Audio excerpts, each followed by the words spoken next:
Hello my all respected viewers, आज आपका गौतम एक नए real life changing motivational story के साथ प्रेजेंट है। और आज का स्टोरी आप सबके लिए बहुत अधिक महत्वपूर्ण है and believe me this story changed my life completely. इस स्टोरी ने मेरी जिंदगी को पूरी तरह से बदल दिया और मैं चाहता हूं कि जिस स्टोरी ने मेरी लाइफ को बदला है ना, उस स्टोरी को आप सबके साथ भी शेयर करूंगा।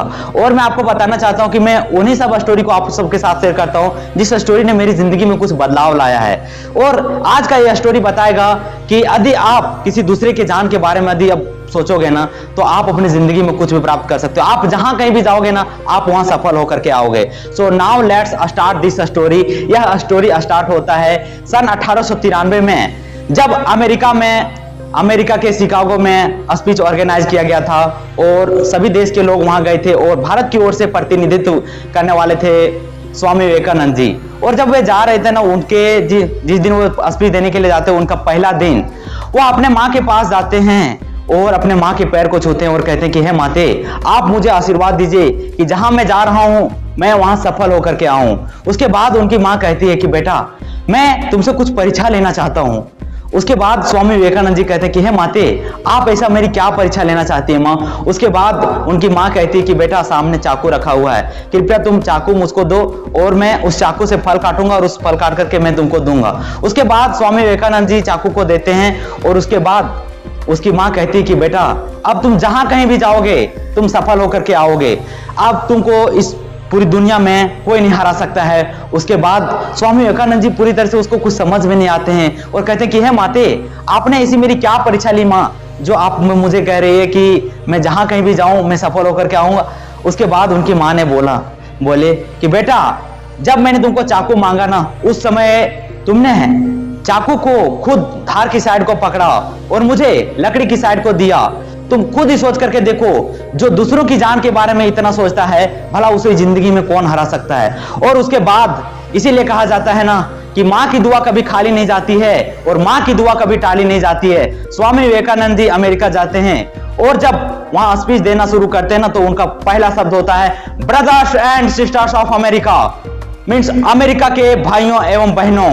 और उसके बाद अमेरिका में जितने भी लोग वहां थे ना, हर कोई तालियां बजाना शुरू कर दिया। पूरे 2 मिनट तक तालियां बजा। और जब पूरे 2 मिनट तक तालियां बजाना, उसके बाद सिर्फ इसके कारण, क्योंकि उन्होंने हर किसी को अपना माना, हर किसी को अपना भाई और बहन के रूप में देखा। तो आप खुद ही कल्पना करो ना, यदि आप किसी को अपना भाई के रूप में देखोगे तो वह भी आपको अपना भाई के रूप में देखेगा। यदि आप किसी को अपना बहन के रूप में देखोगे ना, तो वह भी अपना भाई के रूप में ही देखेगी। और इसी प्रकार से इसीलिए उन्होंने स्पीच दिया और पूरे स्पीच खत्म होने के बाद उनका नाम इस पूरे विश्व में छा गया। उसके बाद उनका नाम इस पूरे देश में, पूरे विश्व भर में उनका नाम छा गया। उसके बाद जब उनका स्पीच खत्म हुआ ना, तो अमेरिका के एक लड़की थी जो उनके स्पीच से बहुत ज्यादा आकर्षित हो गई, बहुत ज्यादा मोहित हो गई। उस लड़की ने स्वामी विवेकानंद जी के पास आती है और हाथ जोड़ के उनसे विनती करती कि स्वामी जी, मैं आपसे कुछ मांगना चाहती हूँ। उसके बाद स्वामी विवेकानंद जी कहते हैं कि ऐसा आप क्या मांगना चाहती हो।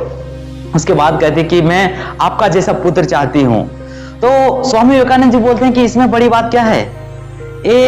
तो उसके बाद कहते कि आप यदि मुझसे शादी करेंगे तभी तो यह संभव हो सकता है ना। उसके बाद स्वामी विवेकानंद जी कहते हैं कि इसमें भी कोई बड़ी बात नहीं। उसके बाद स्वामी विवेकानंद जी घुटनों के बदौलत पर बैठ जाते हैं और कहते हैं कि हे माते, आज से मैं आपका पुत्र हुआ माँ, आज से मैं आपका पुत्र हुआ। क्या मान है, क्या सम्मान है, क्या संस्कार है।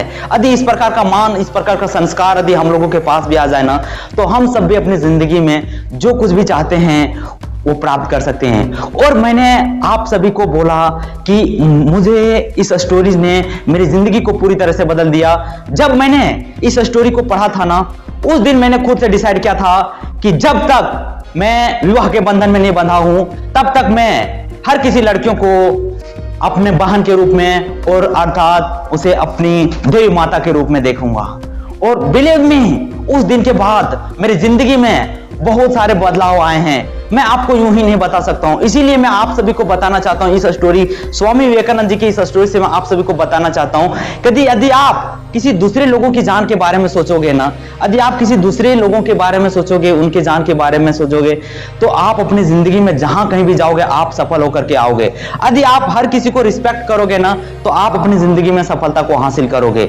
जिस प्रकार से स्वामी विवेकानंद जी ने खुद अपनी धार की साइड को पकड़ा था और अपनी मां को लकड़ी की साइड को पकड़ा है ताकि उनकी माँ अब उनका हाथ न कट जाए। यही सोच करके देखो, जो अपनी जान से ज्यादा दूसरों की जान के बारे में सोचता है उसे शायद भला जिंदगी में सफल होने से कौन रोक सकता है। और thank you for patiently listening me my all respected viewers. मुझे इतने धैर्यपूर्वक सुनने के लिए आप सभी का बहुत बहुत धन्यवाद। और मैं आप सभी से कहना चाहता हूं कि मैं आपका गौतम हूं और प्लीज आप अपने गौतम चैनल को सपोर्ट जरूर करना और उसके लिए आप अपने गौतम चैनल को लाइक, सब्सक्राइब और शेयर जरूर कर लेना। Thank you so much. और लास्टली मैं यही कहना चाहता हूं कि be happy and keep sharing happiness. खुश रहिए और खुशियां बांटते रहिए।